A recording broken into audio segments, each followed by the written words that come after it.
pendengar LDS TV, bersama saya Virus dalam acara Refleksi. Hari ini kita akan ngobrol bersama Wali Kota Bandar Lampung, Ibu Haja Eva Duyana, yang diwakilkan oleh Sekretaris Daerah Kota Bandar Lampung, ada Bapak Iwan Gunawan. Halo Bapak, apa kabar hari ini? Kabar baik, selamat pagi. Selamat pagi Bapak, Alhamdulillah. Gimana Pak perjalanannya ke sini? Lancar. Alhamdulillah. Ya, jalan-jalan bagus. Lancar, makasih. Baik, Pak, mungkin hari ini sayang sekali Ibu Eva tidak bisa hadir ya Pak ya. Tapi terima kasih sudah menyempatkan waktunya Pak untuk datang ke sini. Pada kesempatan kali ini mungkin kita akan lebih bahas ke visi dan misi ya Pak ya. Sebelumnya Virus akan bacakan sedikit Pak mengenai biografi Pak Sekda ya. Baik, Bapak Iwan Gunawan sebagai Sekretaris Daerah Kota Bandar Lampung. Sebelumnya Kepala Dinas Pekerja Umum ya Pak ya? Iya, betul. Terus dilantik sebagai Sekda Kota Bandar Lampung pada tanggal 17 Mei 2023. Betul ya Pak ya? Iya.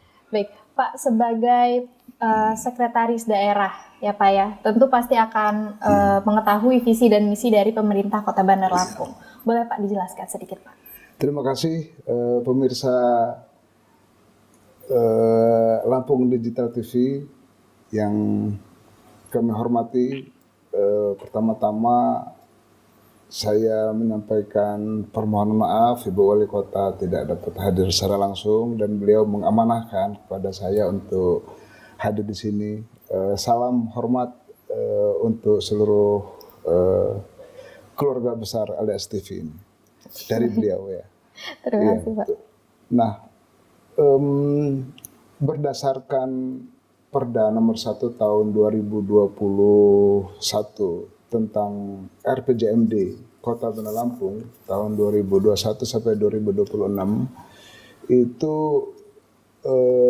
pemerintah Kota Bandar Lampung pada periode itu memiliki visi, yaitu Bandar Lampung sehat, cerdas, beriman, berbudaya, nyaman, unggul, berdaya saing, berbasis ekonomi untuk kemakmuran rakyat. Nah, dalam rangka menjalankan visi Wali Kota, Wakil Wali Kota periode 2021-2026 itu telah ditetapkan 7 visi dalam rangka mewujud 7 misi dalam rangka mewujudkan visi Wali Kota. Pertama, meningkatkan kualitas dan pelayanan kesehatan masyarakat. Kedua, meningkatkan kualitas pelayanan pendidikan pada masyarakat. Yang ketiga, meningkatkan daya dukung infrastruktur. Yang keempat, mengembangkan dan memperkuat ekonomi daerah. Kemudian yang kelima itu mengembangkan masyarakat yang agamis. Yang keenam, mewujudkan pembangunan yang berkelanjutan. Dan yang terakhir adalah mempertahankan dan meningkatkan kualitas lingkungan hidup di Kota Bandar Lampung. Nah, dalam rangka pelaksanaannya dibuatlah program-program selama 5 tahun ke depan ini dalam rangka mewujudkan visi dan misi dari Wali Kota, Wakil Wali Kota tersebut. Baik, Pak, yang sudah dijelaskan tadi dari visi misinya Pak. Mungkin boleh disebutkan sedikit Pak, di tahun 2023 ini apa sih Pak program unggulan yang sudah dilakukan oleh pemerintah Kota Bandar Lampung untuk masyarakat Pak? Banyak program yang telah kita laksanakan, apalagi ini di penghujung tahun. Betul. Berarti kita dari awal Januari sampai ke Desember dalam rangka mewujudkan visi Wali Kota tersebut. Poin misi per misinya kita jalankan untuk tahun ini di sektor pendidikan dalam rangka mencerdaskan masyarakat Kota Bandar Lampung. Kita memiliki program beasiswa. Jadi beasiswa ini diperuntukkan bagi lulusan SMP yang ingin ke SMA dan dari SMA yang ingin melanjutkan ke perguruan tinggi bagi warga masyarakat yang tidak mampu. Kemudian kita juga membebaskan biaya pendidikan. SD itu bebas biayanya, dia didukung oleh dana BOS. Kemudian SMP juga kita bantu untuk yang tidak mampu kita beri beasiswa. Kemudian kita bantu juga ada program billing namanya Bina Lingkungan. Ini agar anak-anak yang tidak mampu bisa bersekolah di tempat yang bermutu. Kemudian kita bantu dengan sarana prasarana sekolahnya, misalnya seragam. Kita bagikan seragam, kemudian topi, sampai ke sepatu, sampai ke ransel untuk sekolah, dasi, ikat pinggang, semua peralatan sekolah kita lengkapi. Ya, dalam rangka pemerataan mutu dan kesempatan bersekolah bagi warga Kota Bandar Lampung. Baik, Ya. Tentu kan program ini sangat membantu Iya. masyarakat ya Pak Iya, ya. betul. Terus juga sangat dinanti juga sama masyarakat. Nah, kalau dari respon dari masyarakat sendiri Pak mengenai program yang diadakan oleh pemerintah kota seperti apa Pak? Iya, kita bahkan kewalahan ya, karena kita ada anggaran per tahun untuk misalnya seragam. Kita sudah, jadi anak sekolah ini per tahunnya 20.000 anak SD ini kita kasih seragam semua. Nah, kemudian tentunya juga kita verifikasi yang tidak mampu, yang kita bantu, yang dia mampu bisa dibantu oleh orang tuanya masing-masing kalau mampu. Kemudian beasiswa juga. Bahkan beasiswa ini tidak hanya untuk anak sekolah SMP ke SMA dan SMA ke perguruan tinggi, tapi juga guru-gurunya. Guru-gurunya ini kalau dia ingin melanjutkan S1, S2, itu kita punya programnya. Dan sekarang sedang berjalan, kita sudah kerjasama dengan Universitas Lampung, UIN, kemudian Dharma Jaya, Saburai, dan UBL untuk menyekolahkan para guru-guru SD, SMP, karena kewenangan pemerintah kota kan sampai SMP. Kemudian juga ASN yang ada di Kota Bandar Lampung, yang mereka ingin melanjutkan S2, kita beri beasiswa, tentunya dengan prosedur yang sesuai dengan aturan ya. Itu. Baik, nanti kita akan lanjutkan lagi Pak pembahasannya setelah yang satu ini.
Baik pemirsa, masih bersama saya Fairuz dalam acara Refleksi.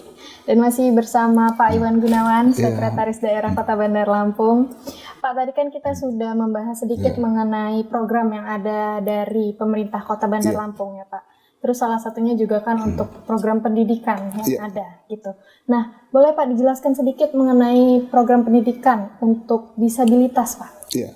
Oh ya, jadi pemerintah Kota Bandar Lampung sekarang sedang mempersiapkan sekolah disabilitas negeri di SD Negeri 3 di Tanjung Karang Barat. Nah, rencananya sekolah disabilitas ini adalah untuk menampung anak-anak disabilitas bersekolah di sana, dan ini apabila terwujud nantinya, rencananya akan diresmikan di awal tahun depan, itu menjadi sekolah disabilitas negeri pertama di Indonesia. Ini sangat membanggakan sekali karena Ibu Wali Kota sangat konsen terhadap pendidikan anak dan keadilan dalam berpendidikan ya. Jadi pendidikan tidak hanya untuk orang normal, untuk anak-anak yang normal, tapi juga untuk anak-anak yang memiliki kebutuhan khusus atau disabilitas. Baik, Nah, itu kan untuk Iya. pendidikan untuk disabilitas Iya. dan juga untuk masyarakat yang ada Iya. ya, Pak ya. Nah, Iya. kalau untuk apa ya, bisa dibilang seperti fasilitas gitu Iya. Pak untuk masyarakat, Iya. ada nggak sih Pak yang akan direncanakan oleh pemerintah Kota Bandar Lampung?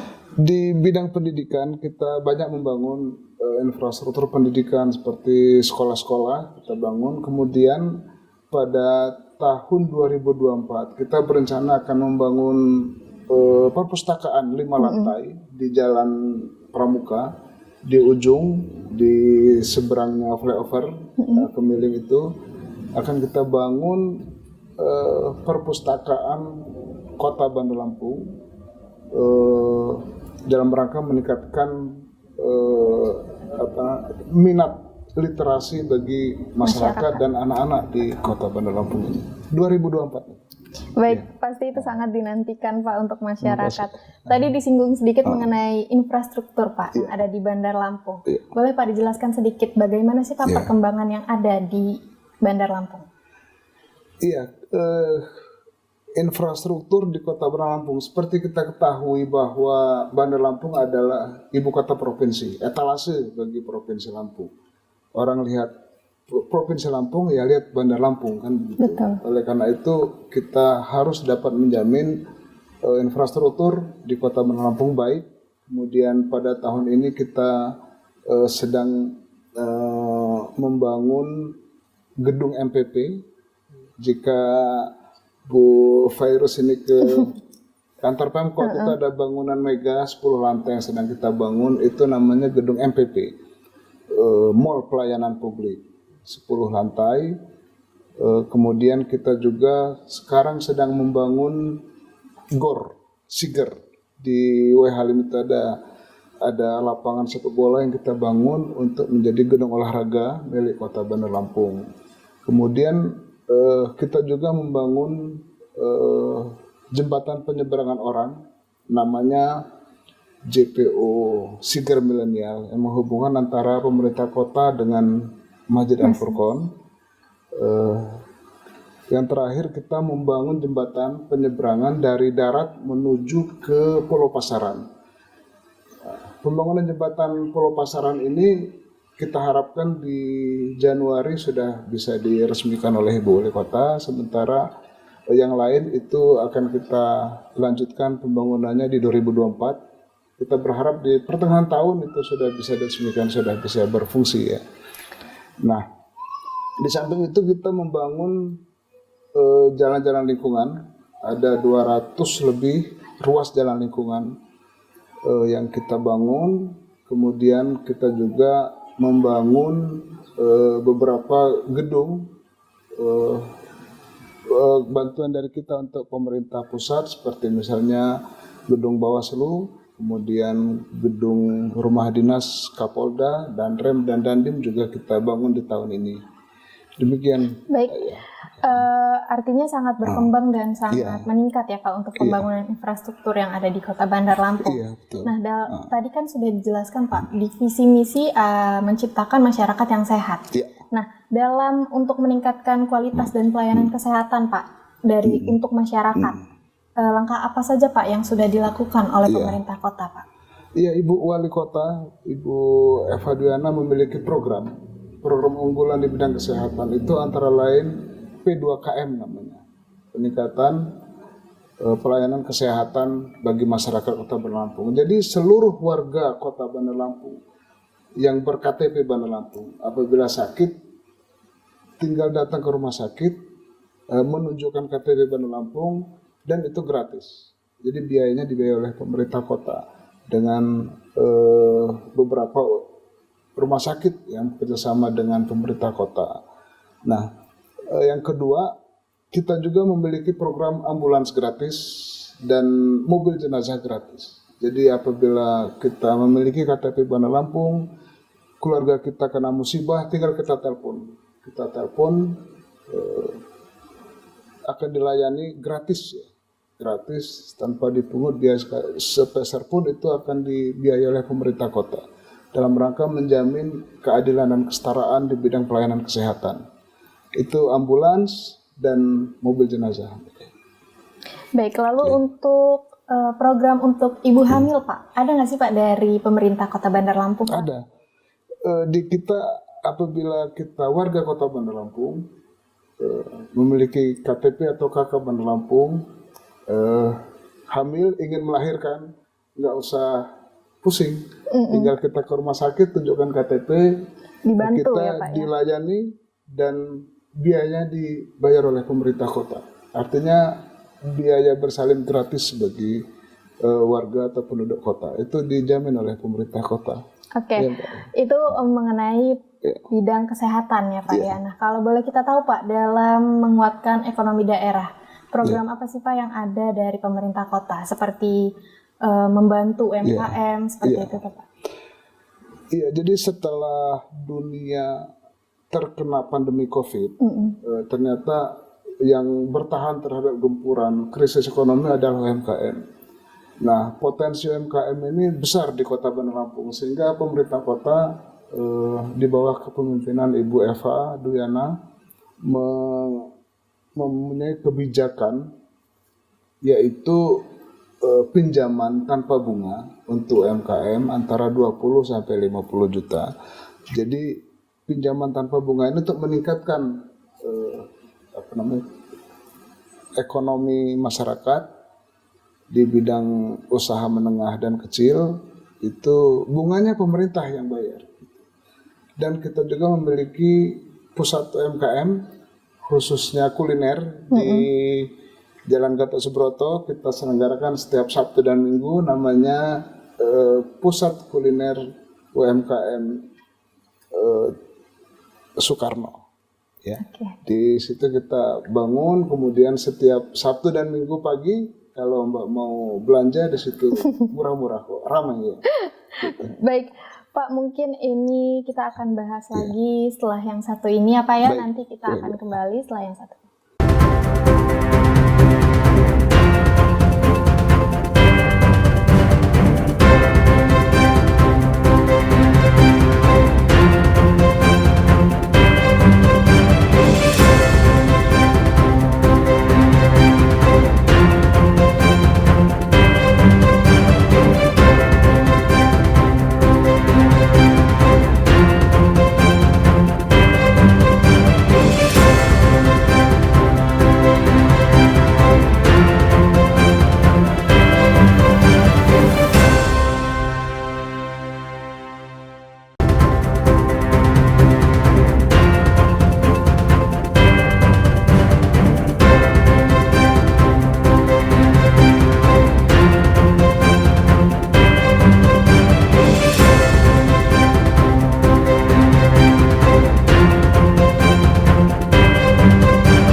Baik pemirsa, masih bersama saya Virus dalam acara refleksi dan masih bersama Pak Iwan Gunawan, Sekretaris Daerah Kota Bandar Lampung. Ya. Tadi kita sudah ngobrol banyak Pak mengenai program-program yang ada dari pemerintah Kota Bandar Lampung ya Pak ya.